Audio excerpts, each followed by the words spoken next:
This is Grapplers Talk. What is up, fans of Grapplers Talk? This is Dave coming at you with another episode each and every week. Thank you to everyone for tuning into the podcast. Thank you for downloading it on Spotify, Apple Podcasts, YouTube. We really appreciate all the support out there and really appreciate all the fans and messages we get thanking us for putting out our content. So thank you to our fans. Thank you to our partners, Butterfly X and also Spar Bar Soap. Go check out their products. Use our promo codes and you'll get 10% off of your orders over there. But I am thrilled today to be joined by, I consider a legend in the Jiu-Jitsu community. And I started in 2005, so I really was a nerd when it came to martial arts and all of that stuff. I watched martial arts movies growing up, and I found jujitsu. One of the top people in the jujitsu scene, and always has been a high level guy, was none other than Kurt Osiander. And I'm thrilled to be joined on the podcast today by you, man. Thank you. Right on, right on. I'm glad to be here. Yeah.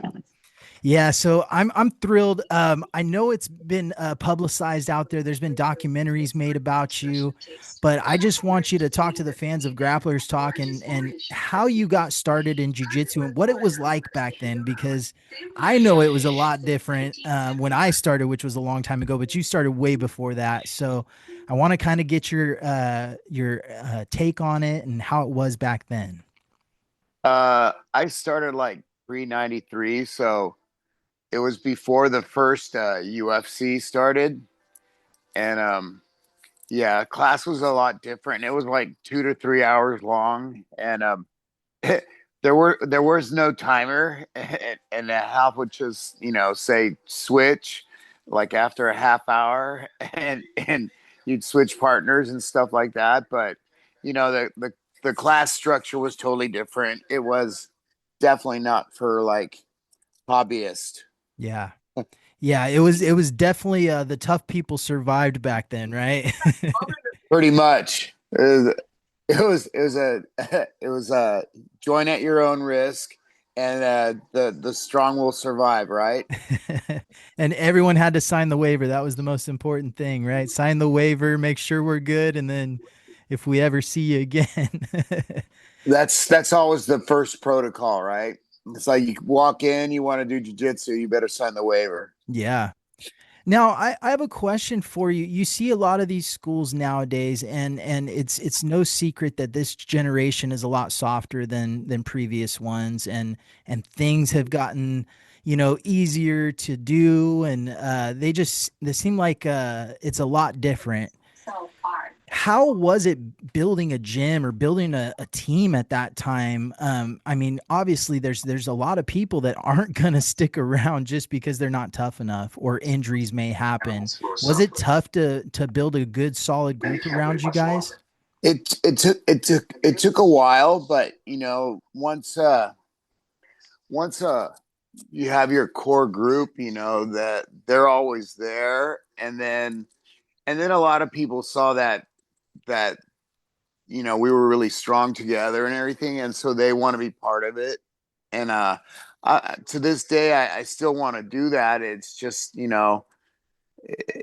we've kind of toned it down, I think, so that more people can do their real job and still have fun at something that's really physically taxing, Yeah. right?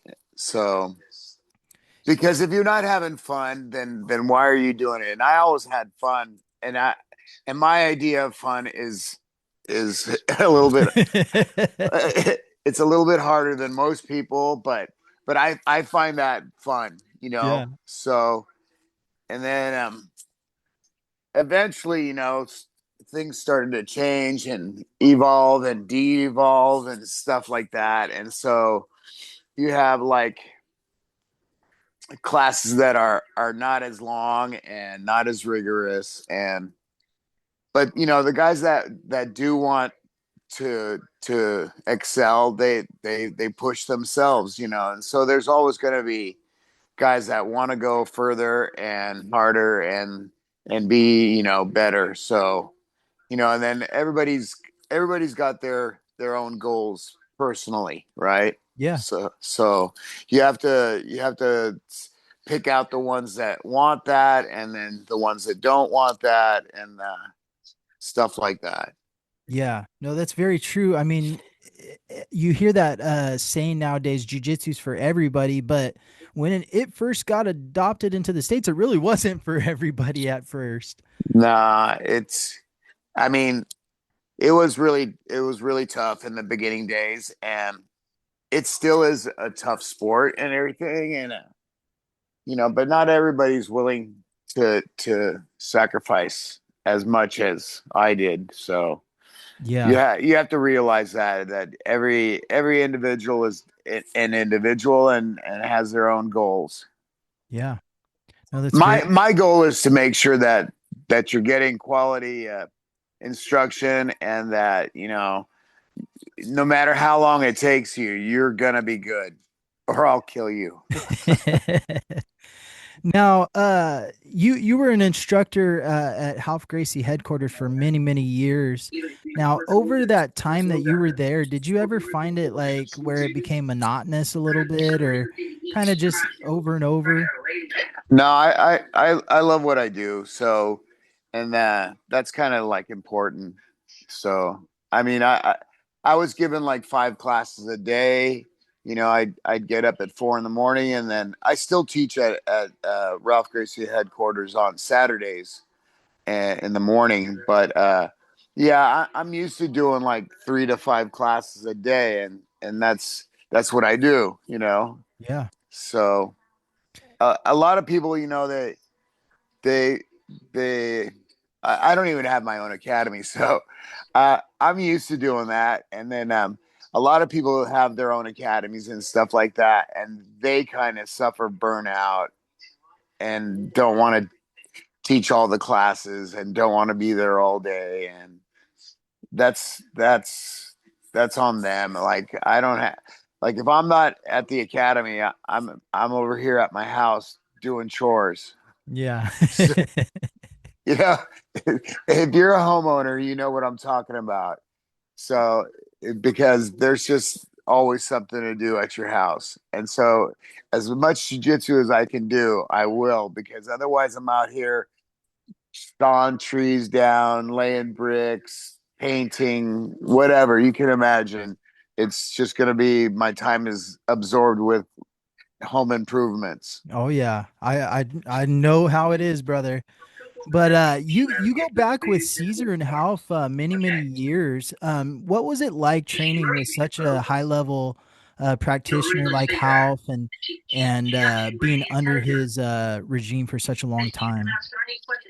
That was like a really lucky coincidence. And so I was lucky enough to be like the first batch, you know, and get like the best kind of instruction available at that time, which that just doesn't happen, and then a lot of people, they really want that, and so they will research the instructor and the school and stuff, and see if it's really legit, and that's how it should be. Yeah. Yeah. So in the early days, there was a lot of guys like BJ Penn around and a lot of high level grapplers in that room. Did you ever find yourself like going to war in the room and really going back and forth with some crazy battles that you can remember? Yeah, that was every day. That was every day, all day. And then eventually, the like when San Francisco opened up, that was in 98, and Mountain View was opened in 96.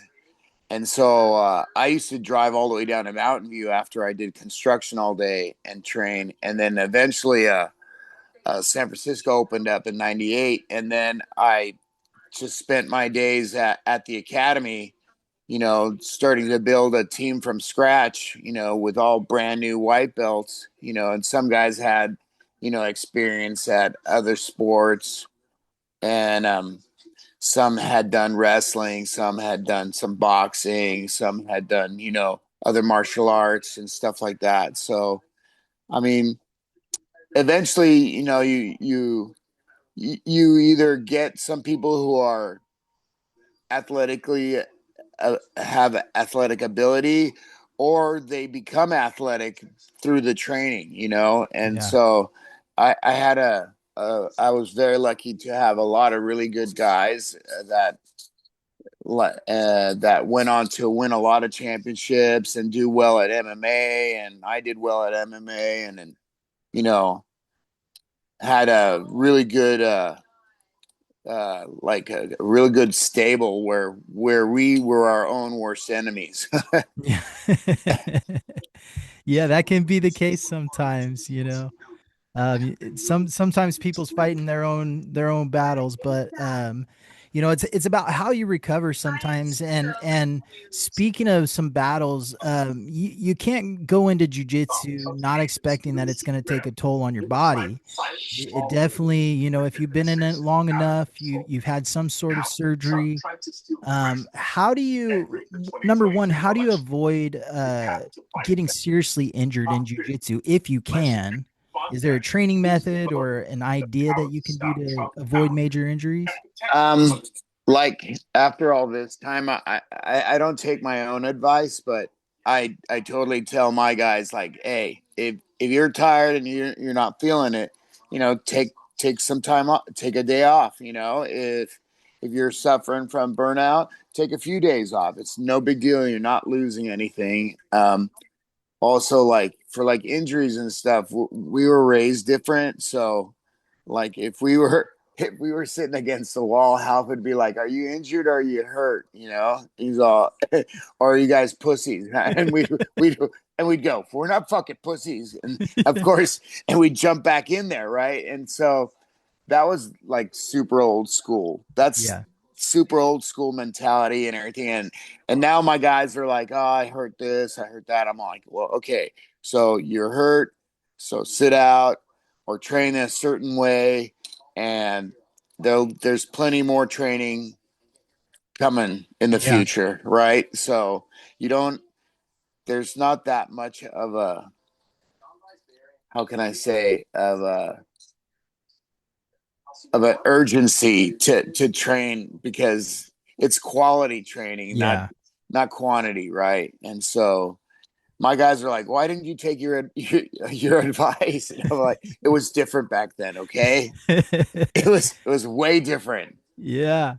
No, speaking of being different, the funny thing is you hear all these new moves coming around, these new names for moves coming around, and They're the same moves. yeah, it's quite funny. But you've also been known for putting some pretty awesome names on some moves. You removed the paper cutter, you removed all that stuff. People fear hammer chokes. What made you come up with that kind of stuff? Because I don't fear a paper cutter. Yeah.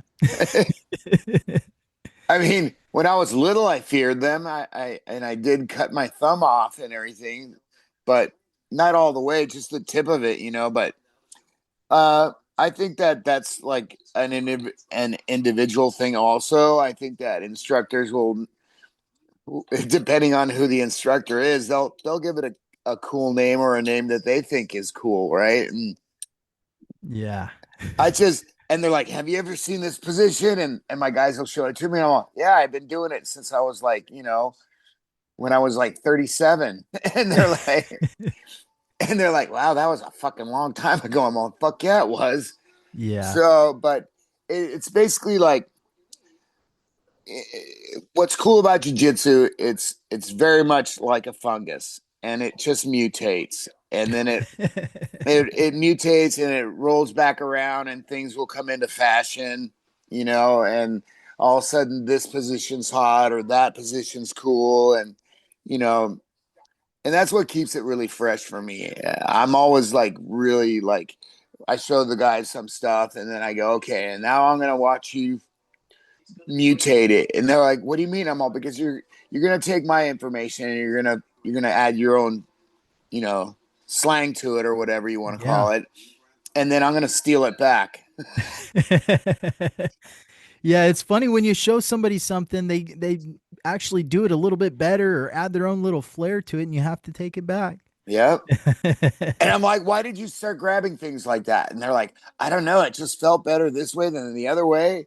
And I go, okay, I'm going to do that too. So that's what keeps jujitsu like so fresh all the time. And like, Right. and still like to, to this day, I still like see stuff I'll sit there and just fucking work on a certain position all week long, and still discover new and cool shit about it.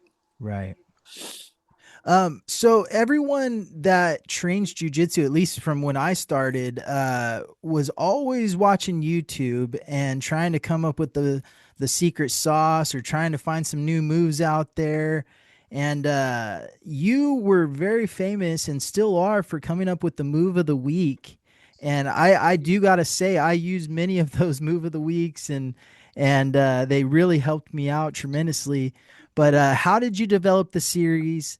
How did that get started, and how do you come up with the moves? That's the craziest thing. Um, I just show what I do. I pretty much the game that I'm showing on the move of the week is like sometimes people ask questions and I'll answer their question by doing a certain move.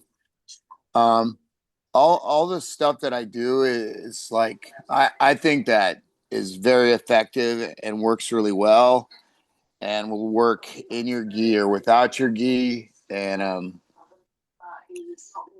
I just think that when it comes down to it, everything is built on really basic movements. There's moves that some people cannot perform because their body style and there's some bodies that do other moves better than other bodies, and as an instructor you start figuring out I've got to learn everything, but then I can like kind of like build your game around your athleticism and your body style and Yeah. everything, right? So that's the really like if you want to get into like some really gearhead like fucking jiu-jitsu stuff, that's the hard stuff, Oh you yeah. know. Yeah. Now, have you ever had anybody you had to kick out of class or just like tell them, "Hey, man, this isn't for you," or maybe go somewhere else? Anything like that crazy ever come along through the years? uh, Stuff like that would happen, and then Half would just say, hey, go over there and train with that guy. and, and we knew what that meant. Yeah. It was very subtle. It was like, why don't you go over there and train with that guy for a while? And I'm like, all right. And that meant, go do a tough training. And then, I don't recall anybody ever being like thrown out or anything, but they just wouldn't want to come back. Yeah. Yeah. Right. Oh yeah. So you kind of get the message one way or another. How's that? That's a nice way of putting it. I like that. Kurt, one thing I know about you is that you have a love for cooking, and talk about some of the main dishes you like to cook. Talk about some of the stuff that you're really into when it comes to the cooking world.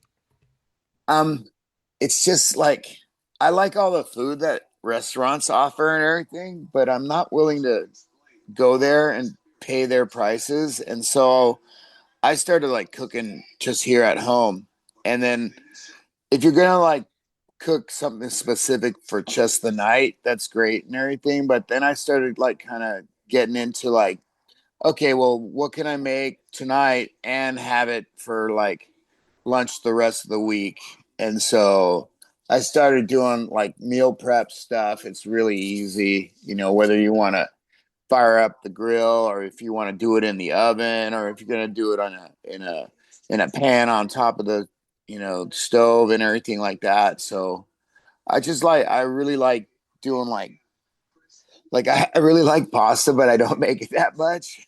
but I really like chicken and potatoes or like beef or whipping up some nice steaks or ribs or anything. I'll pretty much, I can cook everything now.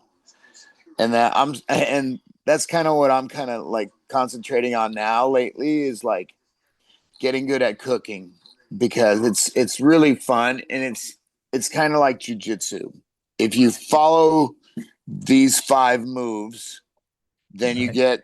get the final product, right? And I kind of like relate that to my guys. I'm all, look, if you follow the recipe, you're always going to get a fucking good move out of it, right? But as soon as you fucking skip one of these steps, it's going to turn into shit. That's so true, though, man. So I kind of like got into cooking because I really like doing it. And Yeah. then when it comes out really killer and shit, then you're stoked, right? Yeah. And then I started to do like embellishments and like kind of like just like what the guys do with my moves. I give them my moves and then they fucking start fucking with them, Yeah. right? And you give me a recipe and I go, but what about this? I like it a little bit spicier, you know? So everything is up to your own uh right, your own like add-ins. Yeah. No, that's very true. That's very true. But I like it. That was a very profound statement, though. Like it's so true how it's relatable to jujitsu. But what's one of your best dishes out there? If you had to make Chef Ramsay his number one dish to get on the show, what is it going to be from Kurt? Man, I really like to do like a crab and like ricotta cheese stuffed cannelloni with Okay. like three cheese white sauce on top, you know, and then the sides can be anything, you know, like, but sides are important. It's all about the plating. Yeah. Okay. Look, you can throw it on there like mishmashed or whatever, and I'll just fucking put it in a tortilla. And but in truth, people like the way it looks, right? Yeah. So that's kind of a key thing that I started getting into, is like, now I'll make the plate look really nice and have like asparagus with like fucking some cool hollandaise sauce on it, and Yeah. some potatoes all nicely lined up, you know, and fucking scalloped around the dish and shit. Yeah.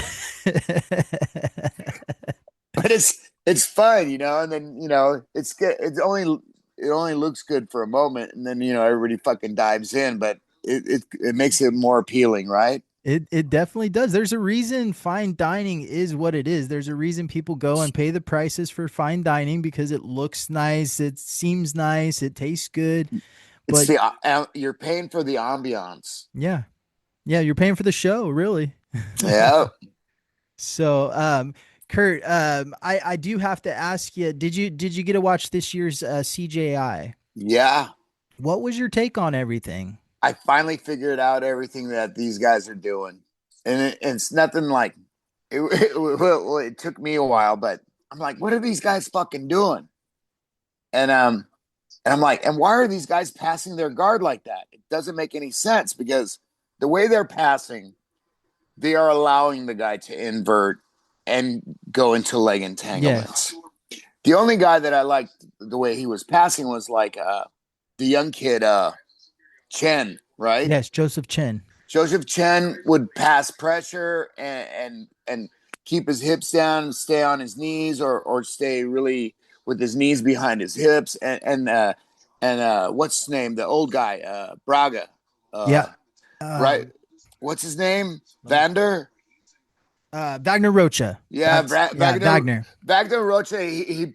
I know he's an old school guy, and so he was the only one that was like doing that kind of a pass, like a grinder. Yeah. You know what I'm saying? Yep. And so I was like, why are these guys passing these guys like this? Because they're just like opening the door for the guy to invert and go after leg entanglements and Right. stuff like that. And so, and then I started like looking at their leg entanglements, and I'm like, oh, they're doing them. They're doing the entrances for their stuff like I do mine from the top, but they're doing theirs upside down. Yeah. And so, yeah, I'm not that quick, but but I finally figured it out. I'm like, oh, these guys are fucking entering into this shit all upside down and backwards, and I'm all, but then I go, but nobody can do that if I'm on my knees and I'm fucking smashing your fucking legs down and keeping control of your hips. Then all of a sudden your fucking game is out the door. Right. So, yeah, I thought it was a really great event. I thought that, you know, except for the super fight, everything was pretty good. Yeah. So let me ask you this. Is there a way to fix that in jiu-jitsu?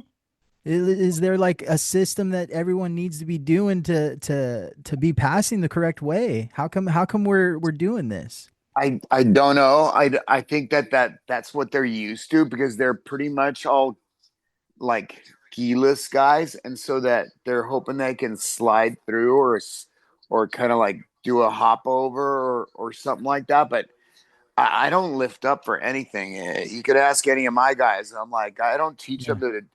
I'm all, why are you gonna jump your ass up in the sky like that? You want to go fucking train in San Francisco? You know? So it doesn't make any sense to me for you to give the guy space when that's what he needs, you Right. know? And so that's the only like real um epiphany I had when I was watching CGI is like I was like, I don't know what the fuck these guys are doing. Why are they passing like that? Yeah. And then I scream at the TV for a while. What do you think of the format with that with the quintet style? Did you like that or Yeah, I thought that was really cool. okay? Yeah, I've my team did that before, and we did a quintet thing at the Palace of Fine Arts in San Francisco, and my team won. And but yeah, I like that format. It's cool. It's like you don't know who you're gonna hit. yeah, You might hit a big guy, you might hit a little guy, but you already got your picks all picked out, right? yeah. So I think it's really cool. Yeah, I liked it. I think that not enough people understood all the complete rules of the thing or something like that. If they were disappointed in the outcomes, they must not have understood how the whole thing worked. But Not really much to it, yeah, there's not the double elimination, both are out, right? but I think where it got hairy is where if there's, everyone goes to double elimination. So but yeah, no, the super fight was interesting. A lot of people thought that was rigged. I don't know if it was or not. I don't know how that stuff works, but it was very, very almost Sus. humorous, It was right? sus. It was super sus. Yeah. I don't want to work you up, Kurt, but I do have to hear your take. Everyone in the jiu-jitsu community seems to be worked up about this Moneybird guy, and everyone's going crazy about him. I like to just hear your opinion on everyone going crazy about this guy. Uh I don't know. I saw him rolling around and it's not a big topic for me to even give a fuck about. How's Right. that? Okay, I like that. I mean, he gets Lyoto Machida to go train with them, and I guess Jake. And I know Jake, and Jake's a fucking tough motherfucker. Yeah. And then who else was he fucking rolling with? I mean, Glover Teixeira, he was out there. Hey, He's had everybody. that guy's a fucking old school fucking badass. Yeah. Brazilian too. I mean, he's a really good jujitsu guy when it comes to MMA. Yeah, no, he's awesome. He's like one of my favorite guys to watch it, and he's not even that old. Yeah. He's really not. but you know, but it's the miles, right? Yeah. It's some miles are fucking tougher than others, bro. Yeah. And um, but I mean, fuck, he's got. I guess he's very wealthy, right? Yeah. And Yeah. you, when you're very wealthy, you can skip a lot of suffering due to that. But but money can't buy everything, right? And Right. whatever, he's got his black belt, and that makes him happy. Then fucking Yeah. go with it. Go with it. I want to see you fucking jump in a tournament Yeah. My thought is with I don't your socks on. my thought is this, like you have to one day like feel confident enough that if you ever do get in a street situation that the stuff that you train is going to absolutely work. And regardless if you're wearing a black belt, a pink belt, a white belt, it doesn't matter. You have to be effective with it on the streets. Well, I don't know what to say, bro. I I don't know if he's got fucking bodyguards and shit, Yeah.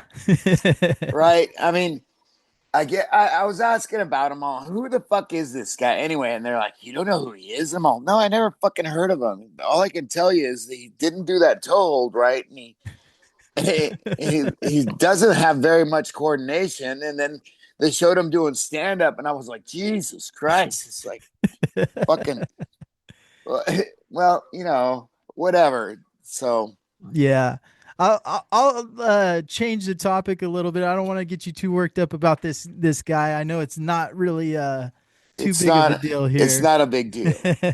But what I want to know is somebody that has your kind of jujitsu knowledge and your kind of expertise, in my opinion, of jujitsu.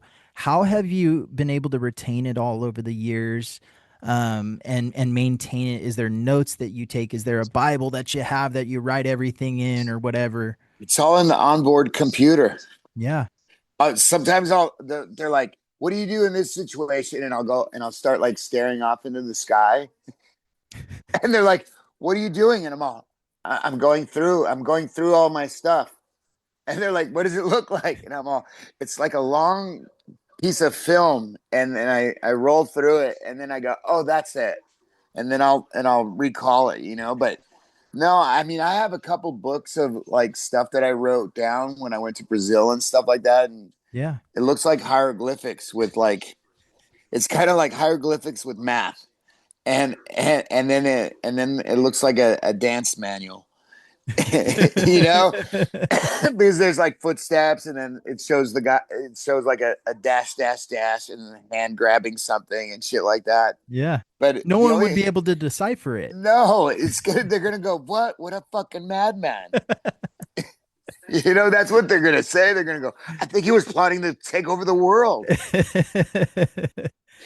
No, I've always wondered that, especially, once you get a long time in, it's a lot of information. The other day I was trying to think of one of the moves. It was gift wrap, and I was just drawing a complete blank. So, I mean, times it can happen, things can slip our mind, but you want to retain as much of the good stuff as possible. It's just like any other memory. Sometimes you don't remember it right then, and then the next day, something will a smell, something you see. I don't know. You run into a wall, whatever. It jogs it free, and then all of a sudden you're, fuck. I should have remembered that yesterday, but at least I have it today. Yeah. Yeah, no, it's very true. Kurt, I know a while back you were doing some seminars around, and I've actually had the pleasure of attending one of your seminars, and I mean, it was nothing but amazing. Cool. And I've used every bit of it ever since I left. And I don't know if you remember, it was back at the cave a few years back. So That was when I was just starting to come back. yeah, Yeah, man. That was really cool. Mike's really cool. My student Mike and Frank Nunez, they yeah. they teach over there, and then everybody was there to really help support me. So Yeah, it was I amazing to see all those black belts from the area. I mean, there was 20, 30 black belts, and everyone was excited to see you, gave you a big old hug, and yeah, it was no, it it was was like a really good thing. it was a really cool thing. It was really cool, Yeah. and since then, like, man, I dropped a hell of weight. I fit my A2s again. Before they were getting a little fucking separated in the front and shit like that, but I got that all dialed in now. Good, So I'm good. eating right and lifting and just trying to maintain so that you have to look the part. You know what I'm saying? There was this thing I posted the other day, and it showed like this instructor making the students do sit-ups, but he was like as big as a Volkswagen. And I was like, I am never gonna be that. You Yeah. know, I gotta at least look good. Yeah. I'm never gonna be pretty, but you know what I'm saying? But Yeah. at least you can look fucking fit. At Yeah. least not fucking fat as fuck. Fuck. And, and I know I'm gonna probably get shit for fucking posting that, but it was too funny for me. He's like going, okay, and now you guys do sit-ups, and I'm like, you ought to do a fucking shit fuck ton of them, bro. You do got to look the part. There's no denying that, man. You're Look, as soon as I look like that guy, I am fucking gonna hang it up. There's no way. And so like I don't train so much. I do still roll around and stuff like that, and I concentrate on teaching and being able to to move so that I can, show the moves and do the specific trainings and do, as much as I can, but the I'm like at a point where my knees are now fatigued. I'm having knee fatigue. And and like the doctor already goes, hey, look, if you have to come back here for another cortisone shot, we're sending you to get your knee replaced. And then I'm like, well, fuck, I got fake hips, and now I'm gonna have fake knees. That's almost fake legs, yeah. Very right? true. Yeah. So I'm just trying to like stay in good shape, stay healthy, and be a good instructor. It's I think that has bypassed my will to, instead of being a really good competitor and a really good coach, I have to like let that phase out my competitorness. It's hard though, Right? right? It's fucking really hard, bro. And Yeah. I don't. And then they're like, "What would you do?" And I'm all, "Is there a Masters MMA?" And they're like, "Nobody wants to see old guys beat the shit out of each other." And I'm all, "Oh yes, they would." Yeah. And Legends League. you're right, but in truth, is like, and they're like, "You would do that?" I'm all, "Fuck yeah, I would do that in a second." And they're like, "You're fucking 60." I'm all, "Fuck it." What am I gonna do? Yeah. What else are you gonna do? Yeah. You've And done it more so, of your life than you probably haven't done it, right? yeah, I mean, I started counting for real like when I turned 28. Yeah. Yeah. No, it's definitely, I mean, someone like you, you want to make sure that you're getting the best possible training out of it too. You can't go in there and go start taking on these young 16-year-old kids that are doing some crazy shit. Bro, that's I was talking to somebody yesterday. I used to go to all the tournaments and I'd show up there at 9 a.m. and they're all, "What the fuck are you doing here? You don't have any guys going until like afternoon." I'm watching the kids. Yeah. And all the kids like have all this information online. There was no internet when I was alive. I Yeah. mean, well, most of my life. And so there was no information. We had bootlegged fucking VHS tapes from Brazil, okay? And we'd put them in our VCRs here, and they would be black and white. I'm all, whoa, no way! They only have black and white TV over there. You're a fucking idiot, Kurt. But needless to say, that it doesn't translate, Yeah. right? But that's all we had. But these kids nowadays have had like so much information and videos and people showing this and other people doing this. What you mean when it comes to that. The kids have so much information nowadays. It's wild to think of, and the access to information, like, even in the early days when computers and stuff like that, you had to go home to look it up. Nowadays they pull it out on their phone and drill it on the mats. And Right?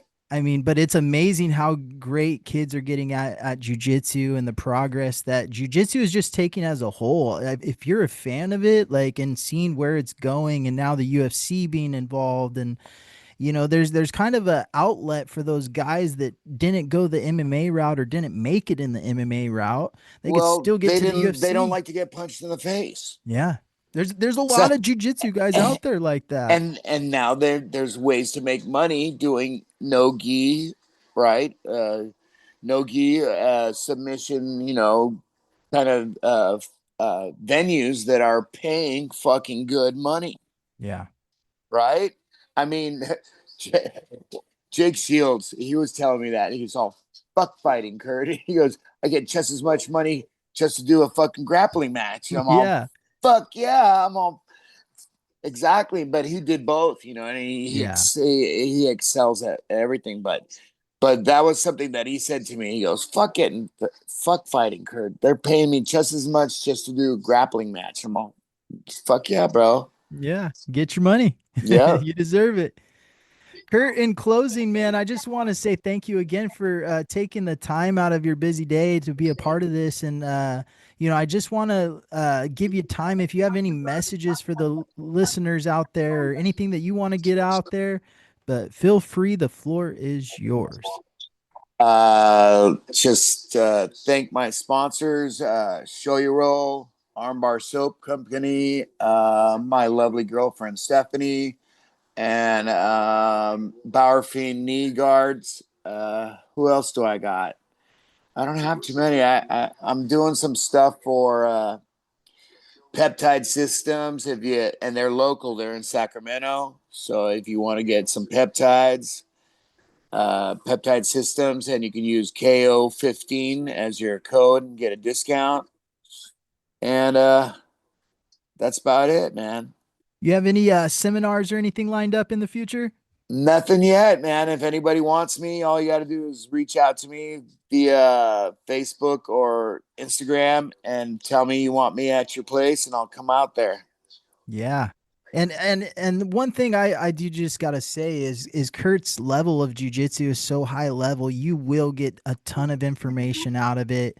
You'll get useful information. That's the most important thing is people hate going to seminars and like, this shit's not gonna work for me. But Kurt is always gonna show something very useful, very valuable. So if you can get him out to your academy, definitely do so. But once again, Kurt, thank you very much for being a part of this episode of Grapplers Talk. Thank you, fans, for downloading and tuning in each and every week. You can find us on Spotify, Instagram, or Apple Podcast, or anywhere where you listen to podcasts at. But once again, this has been another amazing episode of Grapplers Talk. This is Dave, and we are out. This is Grapplers Talk.